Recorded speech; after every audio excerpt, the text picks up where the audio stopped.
Hello and a big welcome to Through Lucy's Lens, weekly videos where I go somewhere interesting and hopefully you will find them interesting too. I'm a social historian from England, so I'm interested in people more than politics. So let me be your guide through time.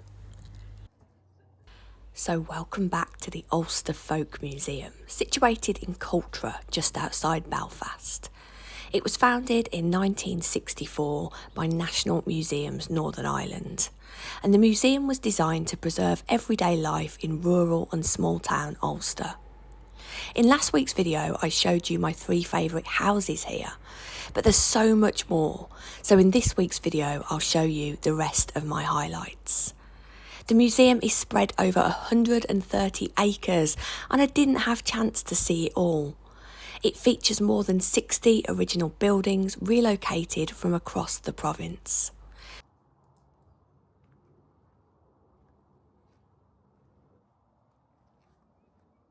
So our first stop is back to Tay Lane for another Tay Lane workers' cottage. People were asking me in the last video, why am I pronouncing it Tay when it obviously says T? Well, it's the local dialect. I like to be as true to the area where I am as possible. But anyway, last week I showed you one of the other Tay Lane workers' cottages as part of my highlights. But luckily for us, there is another. And again, this is one of 6 brick terraces built around 1820 on Rowland Street, Belfast, which then became Tay Lane. It was moved to the museum in 1976 and was designed for brickfield labourers or mill workers to live in. This one's slightly different to the last cottage. This one has a distinctive side entrance and yard with an outdoor privy. Early occupants that lived here earned about 8 to 10 shillings per week, which was enough to pay the 3 to 5 shillings weekly rent, but little remained after this for basic necessities. The rooms are tiny, no more than 8 feet high. And when the first occupants lived here, the windows would have been covered by shutters rather than glass. Before mains water arrived in the 1880s and free gas was fitted between 1905 and 1912, all cooking and heating here depended on a single coal fire range in the front parlour. Diets of the people that lived here would have consisted of porridge, potatoes and bread, and the occasional bacon or fish. And that would be supplemented by wild ingredients or foraged greens found in the local area. I love these Tay Lane cottages because not only do they reflect the harsh realities of a time where people lived in cottages like this, they also represent community to me.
Next, we have a railway porter's cottage. It was relocated from County Down to the museum and it dates from the late 19th century. The Belfast and Banbridge line opened in 1863, and this later became part of the Great Northern Railway. Railway porters who worked for the organisation would live in a house like this. They earned around 6 to 8 shillings per week, and there was, of course, overtime available at higher pay. The railway workers handled luggage, aided passengers and cleaned the platforms. And their home here just included a small living room and 1 bedroom. This cottage here is essentially 1 up, 1 down, with a small kitchen on the side. The railway workers' shifts lasted around 12 hours, so they wouldn't have been here that often because they were split over 7-day weeks, but of course the family would have been inside the house. Children often left school early to assist their fathers on the railway. I like this building because it's about the early railway era, and we know as social historians how important the railways are to the progress within our society. Working on the railway was steady work, and it provided a degree of security, though of course it was still marked by timetables and schedulings over time. But there was community tied to the line. The railway porter would have probably known everybody within the local area. My camera tends to make buildings look wider, but my takeaway from this home is it was actually incredibly small, and in a way it felt smaller than the cottages on Tay Lane. What do you think? Have a look around.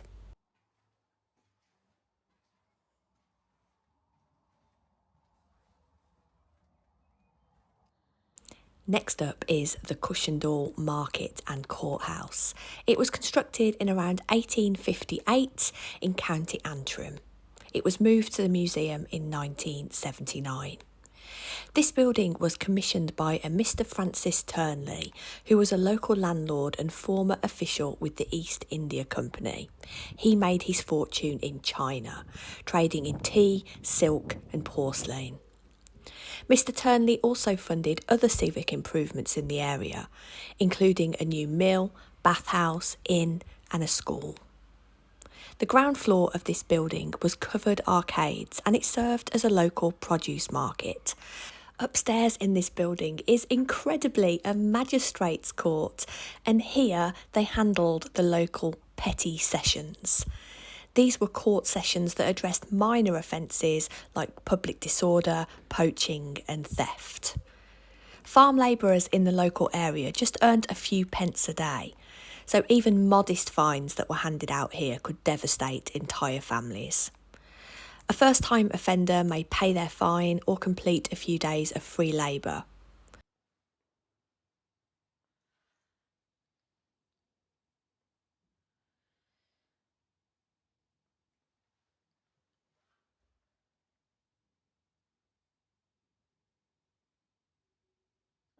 This is the Antrim Royal Irish Constabulary Barracks. It was originally from Castle Street in Antrim, and it was relocated here to the museum in 1995. The barracks served as a local hub for policing, issuing permits and dealing with disturbances and sometimes political unrest.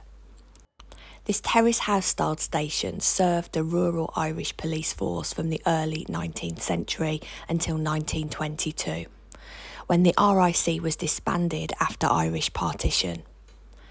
Every sizeable village or town in Ireland had a small RIC barracks. The Royal Irish Constabulary was the official police force in Ireland, excluding Dublin City, from the early 19th century until 1922. The constables that lived here earned between £1 and £2 per week, and they had shared living quarters comprising of bedrooms, offices, an armoury and reception area. They enforced local laws during a politically tense period, and many of these stations were attacked during the War of Independence in Ireland between 1920 and 1922.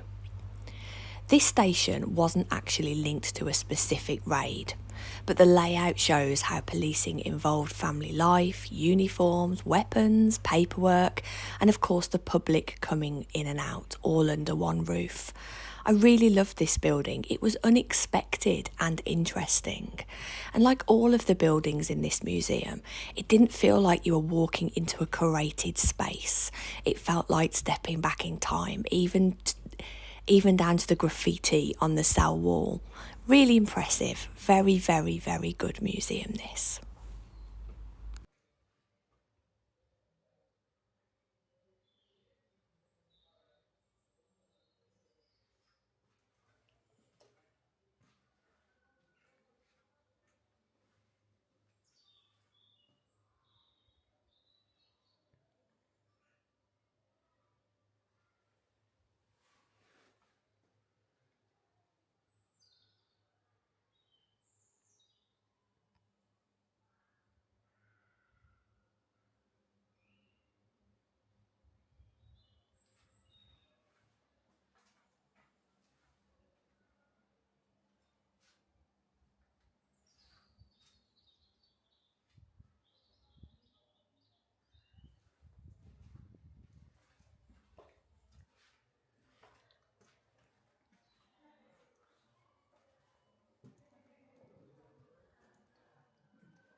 Next, we have a gorgeous pair of 17th century thatched cottages, and they're from near Loch Nee.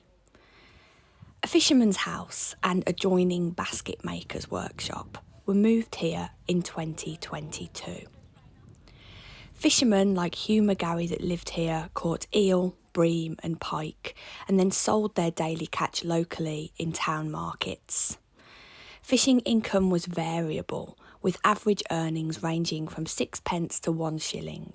So many families had to supplement their income with small-scale farming or weaving. Basket makers would use locally foraged willow to produce lobster pots, fish creels and household baskets.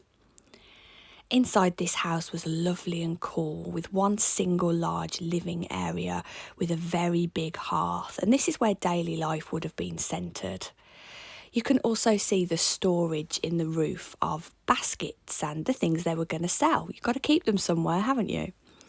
Absolutely lovely, lovely house. And it represents industries before Industrial Revolution, before industrial scale came into place. It was quite a warm day when I visited, and this cottage was so fresh and cool inside. I really did like it. One of the things to carry as we walk through this museum is the smell of the peat fires. I'd never come across peat fires before, and I loved the smell, and it was still on my clothes when I got back into the car. And if it had been cold, I'd have been quite annoyed about it. I'd have been thinking, oh, this stinks, this does. But the peat smelled really good. So yeah, think about that as we walk around the museum and have a continued look around this lovely cottage.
Next is a house known as the Old Rectory, and it was dismantled near Tombridge in 1971 and brought here to the museum.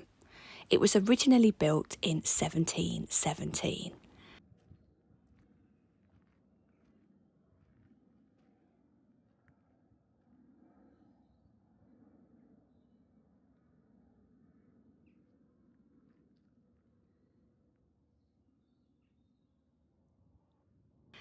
This house is actually English in style. It features a steep thatch and a wall oven, which differed from typical Ulster architecture. Dendrochronology, that's when they test the wood within the building structure, confirmed that the house was built in 1717 or thereabouts. The furnishings at the moment reflect who was living here around 1900, including a parlour and family living rooms. Prominent early occupants of this house include Captain Archibald McCallion. He was a veteran of the American Revolutionary War. There was also a Reverend Robert McCullough.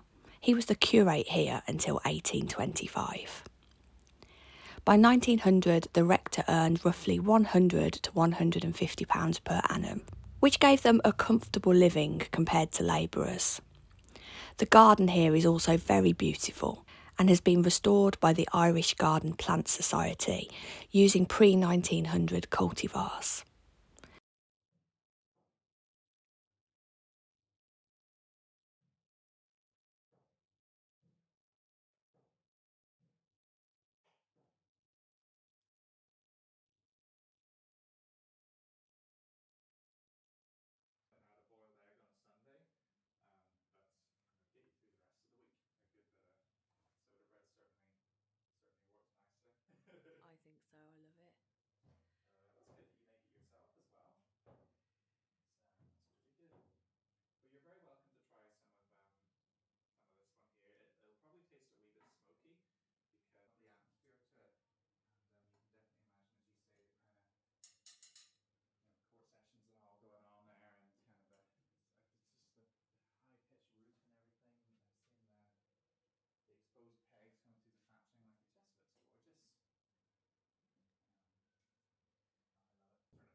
I think so, I love it.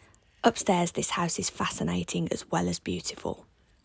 The large loft space under the hatch is displayed as sleeping quarters, but it also would have been used for community gatherings and even petty court sessions during the 18th and 19th century. This house would have been the largest space away from the church for the community to gather.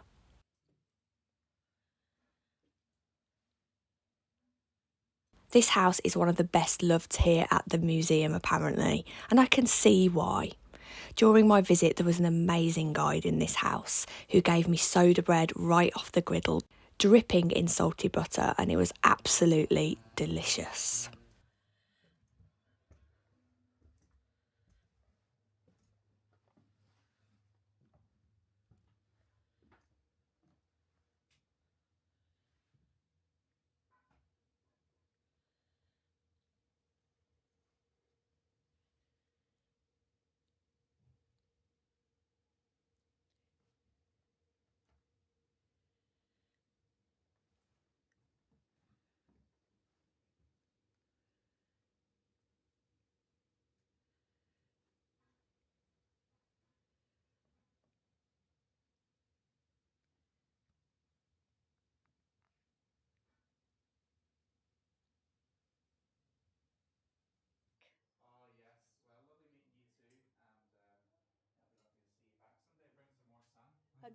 I'll be back. See ya.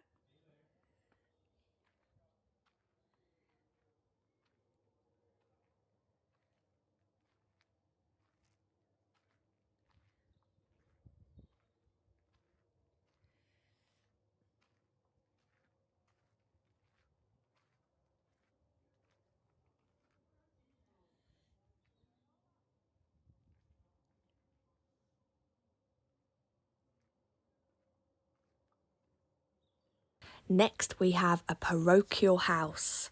This is the Newtownards Parochial House, and it was built in 1845 from sandstone and originally stood on Ann Street.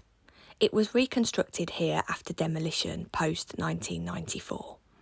Now, I don't know if any of you are familiar with the UK comedy series Father Ted, but of course, Father Ted lives in Craggy Island Parochial House, and it's not something you get to see in England, so I was really happy to get the chance to go inside a real Irish parochial house. Of course, this isn't Father Ted's house, but I like to share some of the inner thoughts I have as I go around these museums. It includes a front parlour and study, with a rear kitchen and scullery. It has gas lighting, a modern feature for the clergy. Water was still, however, drawn from a street pump until a water supply was put inside the house. The person that lived here would have been a Church of Ireland rector, and his annual stipend was typically £80 to £120 per year. He would have also had domestic staff like a housekeeper or a maid. The parochial house was administrative and domestic. Parish meetings would be held here, they'd meet the parishioners, offer pastoral care. This house to me shows a clear division between front of house, where the visitors would come, where let's face it, it's very, very nice, isn't it? And behind the scenes work areas. I also thought, and forgive me for saying this, it showed a really clear distinction of living between the person who lived here, the rector, and many of their parishioners. It must have felt like entering a palace coming here to see the rector. Very, very impressive home for the time.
We now have the Ballyvollen Dispensary, and dispensaries like this provided rural medical care.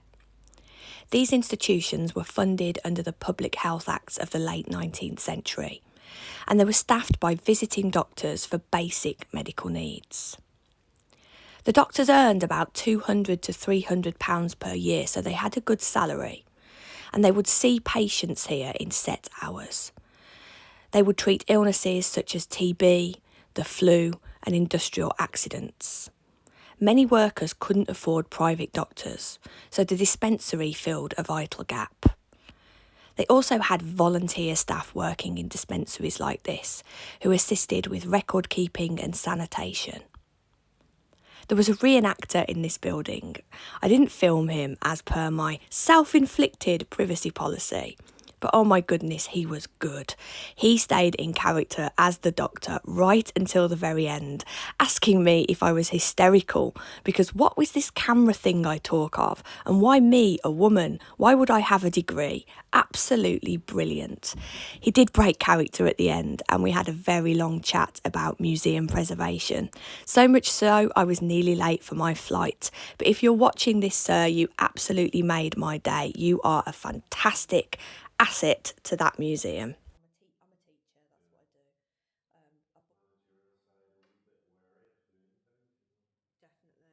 They need to know you're there.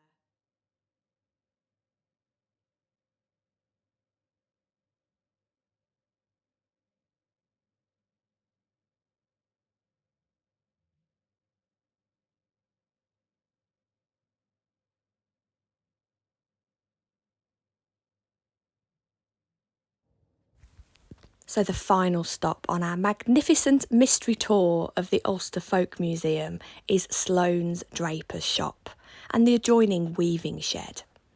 It was originally from Cushendall, County Down, and it had been trading since 1887, and it was open right until 1982.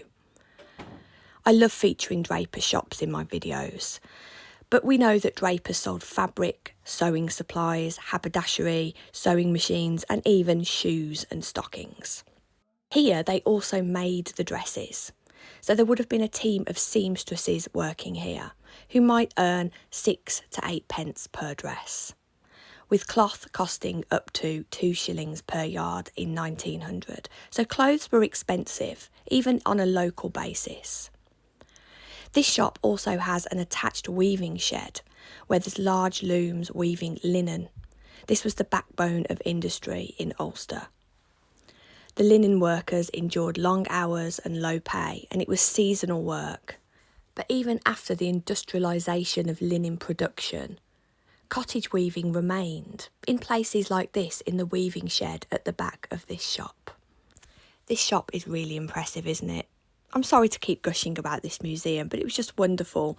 And one of the saddest things for me is I came here on my last day and I had a flight to catch. And it was a mistake because 2 of the areas in this museum I didn't even get a chance to see. So that means I've got to go back, doesn't it? Let me know in the comments if you want me to return to this marvellous museum. If you know of amazing museums, let me know in the comments or send me an email. If you would like somebody to come along to your museum with their tiny little camera and shout out about how brilliant it is all over YouTube, I am happy to do that. Not asking for freebies, by the way. I will always pay my way to get into attractions like this because it's people paying to get in that keeps them alive. So anyway, let's move on to my conclusion. Thank you so much, as always, for joining me today. Please let me know what your favourite part was. I don't think I'm going to be able to pick because that was one of the best living museums I've ever visited. I've been so spoilt during my trip to Northern Ireland. Please, as always, share in the comments your own stories. Have you been here? What was your favourite house? I would love to hear from you. I'll see you in the next one. I actually don't know where we're going now we finish Northern Ireland. We're going to the Isle of Wight. See you there.